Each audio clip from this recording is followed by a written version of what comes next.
Alright guys, TacticalRab again today. Hope you're doing well and enjoying your day so far. Welcome back to VALORANT News. Big drama on the menu today after the Cloud9 vs Prx series concluded last night in rather faster fashion than I expected. The coach of the Cloud9 team, MCE, claps back hard at some of the Prx guys after what he deemed to be disrespect when they lost to them when he was on the guard, and Cloud9 move on in absolutely dominant fashion. Very much enjoyed your thoughts in the comments below. Hit the like button if you enjoy. Subscribe if you're new as always. I'd greatly appreciate it. First of all, 100 Thieves, they're now flying out to Sao Paulo. Of course, they're in Group Omega, the second group, so they play in a few days' time, but they're at the airport ready to go. Same story here with TenZ and the Sentinels guys also flying out over the coming days. Big update as well from patch note 6.03. Surprising, actually, given this is on Valentine's Day with the latest Valorant lore or whatever's going on between Killjoy and Raze. But, they have actually nerfed both of these characters in kind of a surprising fashion. So we can see here the turret health has been decreased from 125 down to 100, and the lockdown point has been gone from 7 to 8. So actually kind of a big deal there to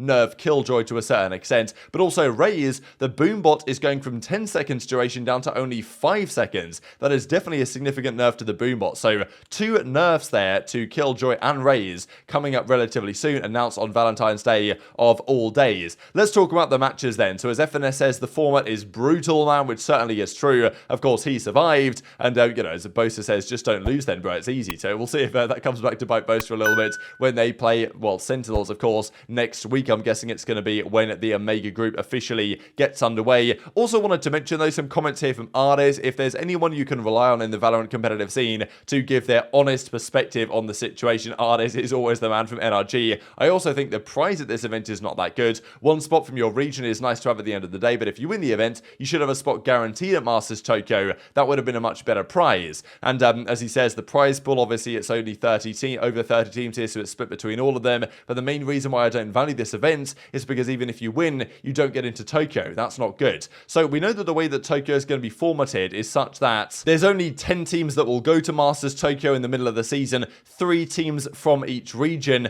but the region that wins will get 4 teams to go. So, I do kind of agree with Artis that why not just allow the winner of this event here, the lock-in event, to just attend anyway. Now, the reality is that if you win this event and your region gets an extra spot, right, so it's 3, 3, 4, the spots for Masters Tokyo, and the 4 is the region in which the team that won the event comes from, right, which makes sense. But, you could argue that that team should just get the guaranteed spot, which probably is a better prize, because there is a world in which you can win this tournament, get your region an extra spot for Masters, and then marginally miss out on it. It's probably not going to happen. If you're good enough to win this event, you're probably good enough to qualify in the top 4 from your region, but it's not guaranteed, and it might as well be guaranteed, because why not, I guess, is the argument. Let's talk the matches then. Firstly, Karmine Corp up against FPX last night. This, admittedly, not the highest quality Valorant I think you're ever going to see in this series. It did go game 3. In the end, Karmine Corp got the job done in 3. Lotus was game 1. Surprisingly, we're going to see, a fair bit of Lotus so far, which is quite exciting. Karmine Corp won this one 13-6. Haven, though, went 13-8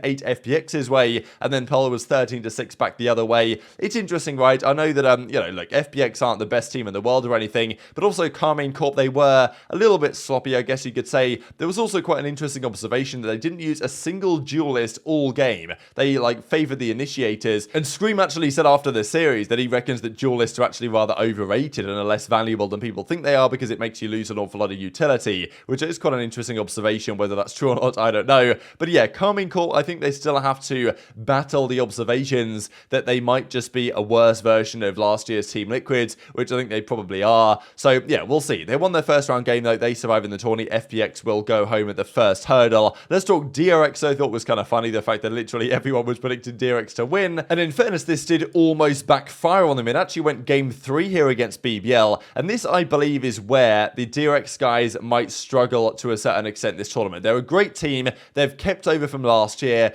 Foxy9 didn't really get his chance in the team, unfortunately, either. I thought maybe they would sub him in or something, but yeah, it wasn't to be. They kept Zest in the team or whatever potential changes they might have been considered making. But yeah, the thing is, right, DRX are the same team as before. If there was one team in the world that you can actually prepare for going into this tournament, it was probably the DRX guys, right? Because you've got all this kind of arsenal of VOD and information on this team that BBL certainly seemed prepared for on a sense. Okay, DRX won game 1 in dominant fashion on the Pearl 13-3, but Ascent went BBL's way 13-11, it did feel like they'd prepared pretty hard for what DRX were coming up with, and BBL actually got over the line here. So impressive stuff. And I think that's a pretty big deal for DRX, is that, you know, every team they play is not just going to have their kind of VOD from this tournament to watch, but also VOD from all the tournaments they played previously last year, which other teams don't really have available. So I do think that's a reason why potentially it's going to hold DRX back this tournament from what they might be able to achieve. But game 3 was 13-7, so in the end they get over the line through an absolutely dominant T side. But yeah, DRX is still one of those teams. They can dominate the T side 11-1, and still the game seems a bit sketchy. So yeah, I think when DRX play better opposition, they are going to, well, be really tested down to the wire, which is kind of where they would struggled, in addition to the fact that there's more VOD to watch on DRX than probably any other team in the world right now, especially when they will play one of these two teams next, and it's going to be Cloud9. So honestly, this was a surprisingly quick series. I thought this is going to be a banger. I thought there was also a good argument to say that Prx should have been favored in this series, probably 2-1 or something. I know that a lot of analysts predicted a 2-1 victory here for Prx after how well they played last year, and the fact that Cloud9 aren't considered right now the best team in North America. They might be second, they might be third, they might be first, what do we know? But of course it's just scrims, it's all this type of stuff. And look, when Cloud9 were formed, they were considered by some a bit of a super team, and obviously they're doing their absolute best to maintain those kind of, well, opinions of that team, because their performance last night was nothing than absolutely otherworldly, especially given how good Prx have been, that we know last year, even as Zeltis puts on the Bisphere Americas, better than the Pacific region when they're up 10-2 in a dominant performance that they showed at the half-time. So game 1, of course, that was in game 2, but game 1 was here on the Lotus, and I mean, yeah, Leaf just hops on the defuse, they get the job done. Pretty hard fought first few rounds here on the Lotus, they got up 7-4, but at game 2, after they'd won game 1, was pretty dominant. 10-2 at the half, zyppan was making crazy plays here. I mean, look at this, on 1v2 clutch, goes to get the first kill, the revive comes through as well from Prx, but he hits the disgusting straight transfer, 1-2, and gets the defuse as well, 12-4, and this series was very quickly done and dusted. And as Ye says, won 2-0 versus Prx. I mean, they turned up, won like 10 rounds, and are going to go straight back home. So definitely not the series, or not the beginning to the season that they would have wanted, given the fact that they will obviously finish out so strong, Prx. But yeah, this team again has been just completely eliminated for the tournament straight away by Cloud9. So yeah, North America, or just the Americas, looking rather good so far, it's got to be said. The way that NRG played against Koi, and also this series result from Cloud9 shows that, you know, they're maybe significantly better than many believed. And even as Ye says here, super proud of the team,